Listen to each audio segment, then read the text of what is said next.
한 여성이 카드로 접시 위 하얀 가루를 긁어모읍니다. 흰 가루의 정체는 마약류인 케타민. 유흥주점에서 일하는 베트남 여성 직원이 케타민을 투약할 수 있게 준비하는 겁니다.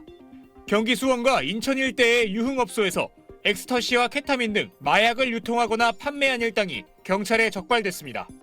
검거된 인원은 모두 41명, 이들 중 34명은 베트남 국적이었습니다. 대부분 결혼이나 유학, 취업을 목적으로 입국했다가 마약류 유통이 큰 돈벌이가 된다는 사실에 범행에 가담한 걸로 나타났습니다. 결혼이든 취업이든 유학이든 여러 가지 목적으로 국내에 귀국을 하지만 본래의 목적에 벗어나서 유흥 목적이 더 많았어요. 돈이 쓰임새가 커질 거 아닙니까? 또 막상 해보니까 이보다 손쉬운 돈벌이가 없거든요. 이들은 지난 2023년 10월부터 약 10개월 동안 마약류를 판매했는데 경북 경산과 충남 천안 등 전국 곳곳에서 마약류를 거래했습니다. 이들에게서 마약을 사들인 한국인 유흥업소 업주들도 함께 붙잡혔습니다. 이들은 창고 안 전기밥솥에 마약류를 보관하거나 사전 전화 예약제로만 업소를 운영해 경찰 단속을 피했습니다. 베트남 국적 마약 사범은 4년 만에 6배 이상 늘었는데 지난해 검거된 외국인 마약 사범 중 30%가 베트남인이었습니다. 경찰은 시가 6억 1천여만 원에 달하는 케타민 207g과 엑스터시 1246정을 압수했고 지난해 7월 베트남으로 도주한 국내 총책 베트남 여성에 대해 인터폴 적색 수배를 내렸습니다. SBS 김진우입니다. 지난달 8일 밤 영동고속도로를 블랙박스 제보 차량이 달리고 있습니다. 그런데 차선을 바꿔가며 질주하던 한 승용차가 갑자기 뒤에서 들이받았고 블랙박스 차량은 엄청난 충격에 한 바퀴 돌다가 간신히 1차선에 멈춰섭니다. 뒤따르던 차량에서 다시 2차 사고가 발생하면서 현장은 그야말로 아수라장이 됐는데요. 그런데 사고의 원인인 승용차 탑승자들은 사고를 수습할 생각은커녕 그대로 차를 버리고 도주했습니다. 경찰 조사 결과 가해 차량은 한 외국인의 명의로 등록돼 있었고 보험 가입도 돼 있지 않았는데요. 피해 차주는 전치 2주 진단을 받았는데 문제의 차를 운전한 외국인들이 누구인지도 모르는 상태라며 보상받을 방법 또한 막막하다고 억울함을 토로했습니다.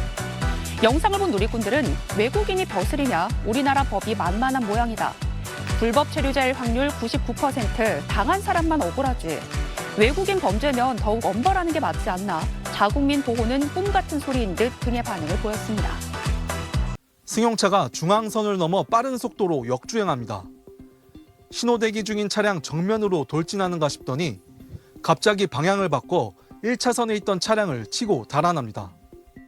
뭐야? 저 차 뭐야? 사고 났어. 근데 쟤 지금 도망가서 내가 쫓아가고 있어.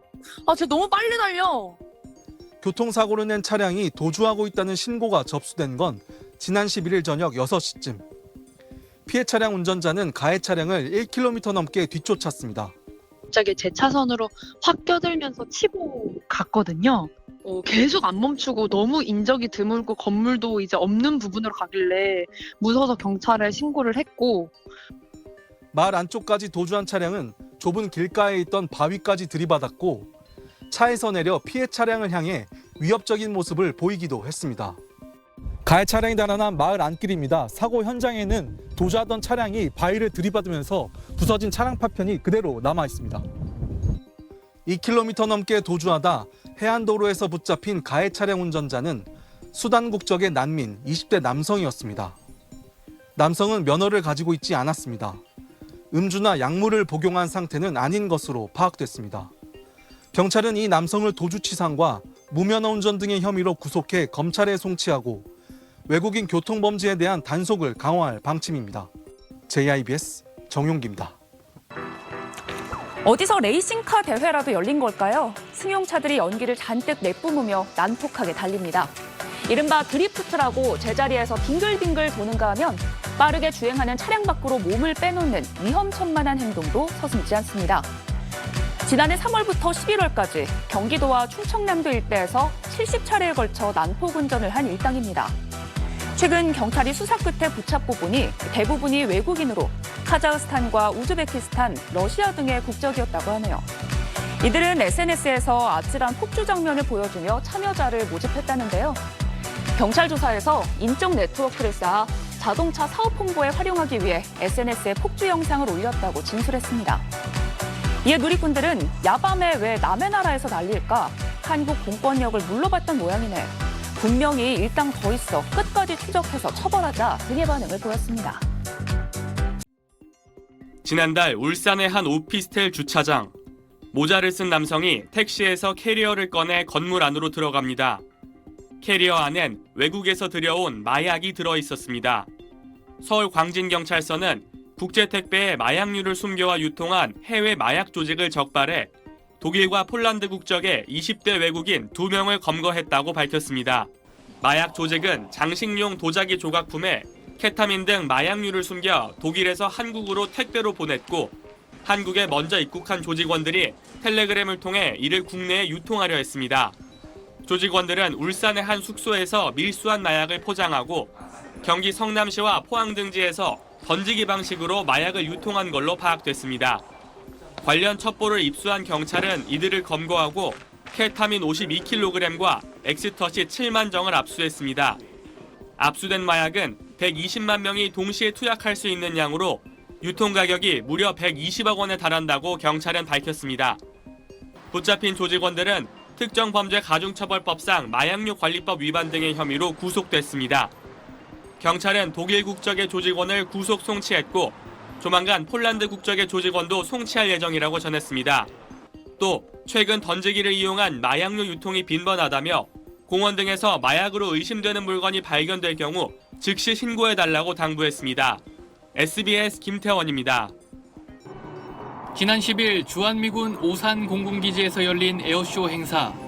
타이완인 40대 남성 A씨와 60대 남성 B씨는 망원 렌즈 카메라로 군용기 여러 대와 활주로 등을 촬영했습니다. 이들은 중국말을 쓰는 사람이 사진을 찍고 있다는 관람객들의 신고로 주한미군에 인계된 뒤 이튿날 새벽 경찰에 넘겨졌습니다.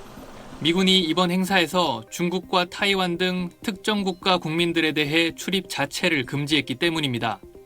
에어쇼를 포함해서 중국 및 대만 인원들은 지금 대한민국에 있는 미 군사 시설에 출입할 수 없습니다. 작전 보안상 이유로 이들은 외국인 출입구로 들어가려다 3차례나 출입을 제지당하자 출입 절차가 덜 까다로운 내국인 출입구를 통해 몰래 들어간 걸로 확인됐습니다. A씨와 B씨는 경찰 조사에서 에어쇼를 보기 위해 관광비자로 입국했으며 취미로 전투기 등을 촬영했다고 진술한 걸로 알려졌습니다. 또 서로 모르는 사이라고 주장한 걸로 파악됐습니다. 경찰은 이들이 신분을 속이면서 기지 내로 잠입해 불법 촬영한 점 등을 고려해 구속영장을 신청했고 법원은 어제 영장을 발부했습니다. 두 사람의 범죄 혐의가 소명되고 외국인으로서 도주할 우려가 있다는 게 재판부 판단입니다. 경찰은 이들 카메라에서 발견된 사진들을 분석하고 휴대전화 포렌식 작업도 진행 중입니다. 앞서 지난 3월엔 한미 군사시설 4곳과 국제공항 3곳 부근에서 사진 수천 장을 찍은 10대 중국인 2명이 적발돼 현재도 조사가 진행 중이고 지난달엔 오산 공군기지 근처를 촬영한 중국인 부자가 경찰 조사를 받고 귀가 조치되기도 했습니다. SBS 권민규입니다.